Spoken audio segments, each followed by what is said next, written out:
Let's bring in CBS News foreign correspondent Ian Lee, who's in the Ukrainian capital city of Kyiv.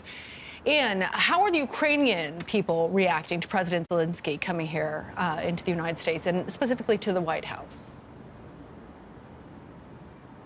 Well, hi, Lana. You know, really, with President Zelenskyy going to the United States, anything that can help the Ukrainians achieve a victorious end to this war, they're going to support. And so having Zelenskyy there, meeting with President Biden, meeting with members of Congress, addressing Congress is going to be crucial to maintaining that support. As we heard from Ed, you know, one thing that Ukrainians want to make sure maintains is this bipartisan support. They don't want to see Ukraine become a partisan issue. So having the president there is going to help with that. He also, you know, we're hearing has potentially a laundry list of more weapons that he wants, and that's what Ukrainians want too. They want more sophisticated missiles as well. They want that Patriot system, which is going to be important to keep the skies clear, but there are other things that they want too. And so having Zelenskyy there, addressing the president, addressing Congress directly, will, they believe, help get those weapon systems here in Ukraine.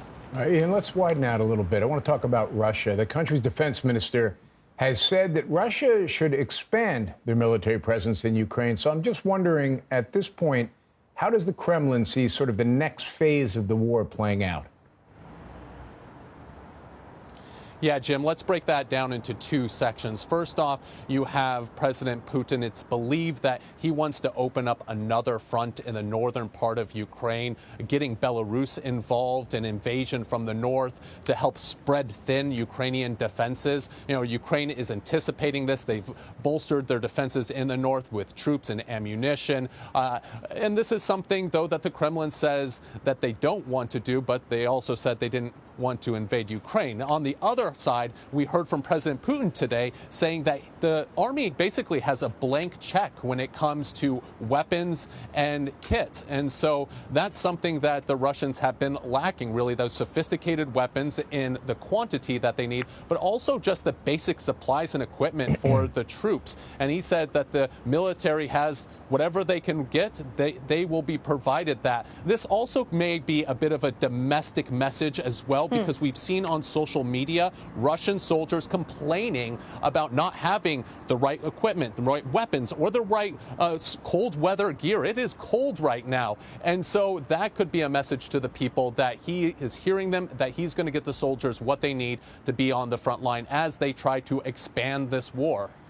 So, Ian, on that front, just a follow up, how is Putin's public support within Russia to continue this war effort? We've heard what you're saying about the soldiers. Is that enough to try and get more Russians on board, or is that really a losing battle that Putin's fighting? You know, Lana, trying to get a pulse of Russian society is really hard. There's a lot of pollsters out there with the questions they ask the people, trying to get that idea of what support is like. If you ask a Russian directly, do you support the special military operation? They're more than likely to say yes, because they're afraid of what no would bring. So pollsters have been kind of tricky in the ways that they've asked that question to really try to suss out what Russians believe. And they say that the war is losing support. But if you watch Russian state media, if you're an older person who typically does that, then you're more likely to support this war. If you're younger and you're on social media, you're less likely to support it. We did see Russians fleeing in the hundreds of thousands when they announced this mobilization, which just showed how popular that is. But right now, you aren't seeing any major protests in the streets. The Russians so far seem to be dealing with this, although there are some grumblings, as we said, on social media.